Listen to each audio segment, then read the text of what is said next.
रक्षा सूत्र के रूप में बहन अपने भाई के हाथों में एक रक्षा सूत्र बांधकर भाई से एक प्रतिज्ञा लेती है। ब्राह्मण, साधु, संत और बहन बेटी, ये तीन काल का हरण करती है, इसलिए इन तीनों की महत्वता। जब ये राखी जो बनती है ना, ये रक्षा सूत्र जो तुमने बांधा है, जो मोली जो बांधते हैं, कलेवा जो बांधते हैं, ये रक्षा। आप नारियल का गोला दो 50 बार दो, 10-10, 20-20 गोले दे दो, 50-50 गोले दे दो, मना नहीं है। हैं 2-4-8 झोला भर के दे दो, हम वो भी मना नहीं करे। एक बोरा भर के दे दो, उसका मना नहीं। पर श्रीफल की मूलता है, यहाँ नारियल का जो श्रीफल है उसकी मूलता है। और कितनी सुंदर बात है, नारियल जो बहन भाई को देती है, श्रीफल हाथ भरा हुआ रखती है, भाई को बहन जब श्रीफल देती है तो भाई वही श्रीफल अपनी बहन को कुछ दक्षिणा अर्थात कुछ रुपया रखकर, कुछ भेंट रखकर, कुछ स्वरूप रखकर, जब बहन इतनी दूर से आई वही श्रीफल भाई फिर बहन को दे देता है, ये ले तू ले जा, तू रख ले। पर बहन उस श्रीफल को लेकर नहीं जाती है। बहन क्या कहती है, नहीं नहीं तुझे रखना पड़ेगा, तू रख। तो दो चीज में से जब श्रीफल भाई भेंट रख कर देता है अपनी बहन को, तो बहन श्रीफल वहीं भाई के घर छोड़ देती है, भेंट का कुछ भाग लेकर चल देती है। ये बहन का प्रभाव। रक्षा सूत्र को लोगों ने बिगाड़ दिया। आज के जमाने में तो रक्षाबंधन का भी महत्व लोग नहीं जानते कि कैसे रक्षा सूत्र बनना चाहिए, कैसे रक्षाबंधन होना चाहिए। उसका भी विशेष महत्व होता है भाई, उसकी भी मूलता होती है। और एक बात कहूंगा आज रक्षाबंधन पर, आपको अच्छी लगे तो आप स्वीकार करना, ना लगे तो आप छोड़ देना। वैसे भी सीहोर वाला महाराज ताड़ी तड़ी बोले ही बोले है, उसमें क्या दिक्कत। तो बोलने में तो कोई पीछे हटूंगा नहीं। एक निवेदन आप सबसे करूंगा, आपको अच्छा लगे अपने जीवन में उतारिएगा, ना लगे कोई बात नहीं, छोड़ दीजिएगा, पर उतारना जरूर।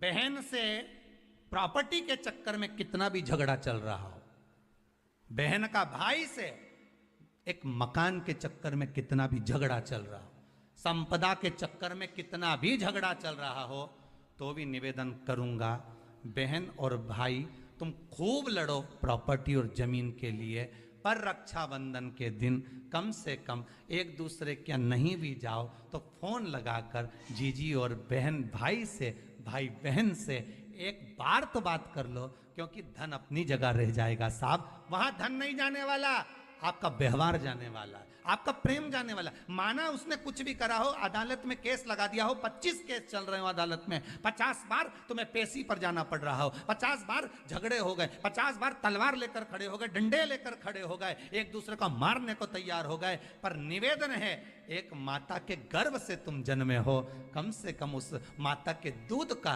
फर्ज अदा करो। और एक बार कितना भी झगड़ा हुआ हो, इस आस्था चैनल के माध्यम से आज रक्षाबंधन के दिन भले राखी बंधवाओ मत बंधवाओ, पर एक फोन लगाकर तो पूछ लो, जीजी कैसी है, कब आएगी बता। या बहन भाई को कह दे रे कैसा है, भूल गया क्या मुझे, भाई भी कह दे। लड़ाई की बात मत करना, आज के दिन बस प्रेम की बात करना कि कम से कम बहन का फोन तो आया। मेरा मन कहता है, मेरा दिल कहता है कि शायद दिवाली पर जितनी आतिशबाजी नहीं हुई होगी उतनी आतिशबाजी आपके दिल में होगी, कि जिससे केस चल रहा है वो फोन लगाकर पूछ रहा है कि भाई ने पूछा बहन से, बहन ने पूछा भाई से, कैसे हो, भाभी से बात कर लो, थोड़ा बच्चों से बात कर लो।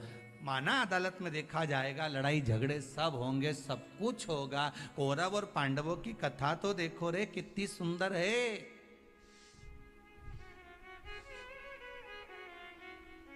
कितनी सुंदर है।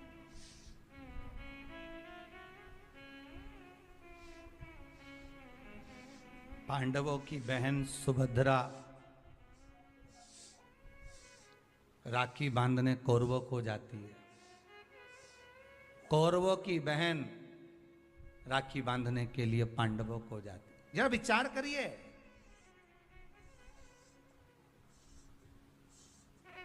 क्या युद्ध के मैदान में लड़े नहीं, क्या युद्ध के मैदान में मरे नहीं, युद्ध अपनी जगह पर है।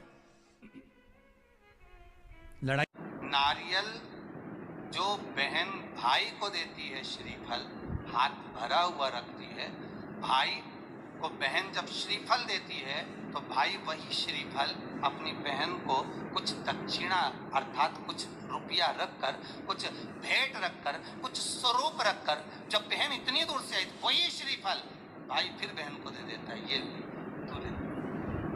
कम से कम एक दूसरे के नहीं भी जाओ तो फोन लगाकर जीजी और बहन भाई से, भाई बहन से एक बार तो बात कर लो, क्योंकि धन अपनी जगह रह जाएगा साहब, वहां धन नहीं जाने वाला, आपका व्यवहार जाने वाला। आपका आज रक्षाबंधन के दिन भले राखी बंधवाओ मत बंधवाओ, पर एक फोन लगाकर तो पूछ लो जीजी कैसी है, कब आएगी बता, या बहन भाई को कह दे रहे कैसा है, भूल गया क्या मुझे। ब्राह्मण, साधु, संत और बहन बेटी, ये तीन काल का हरण करती है, इसलिए इन तीनों की महत्वता। रक्षा सूत्र के रूप में बहन अपने भाई के हाथों में एक रक्षा सूत्र बांधकर भाई से एक प्रतिज्ञा लेती है कि आप इस भूमि पर जब तक मेरे प्राण हैं तब तक मेरी रक्षा करोगे।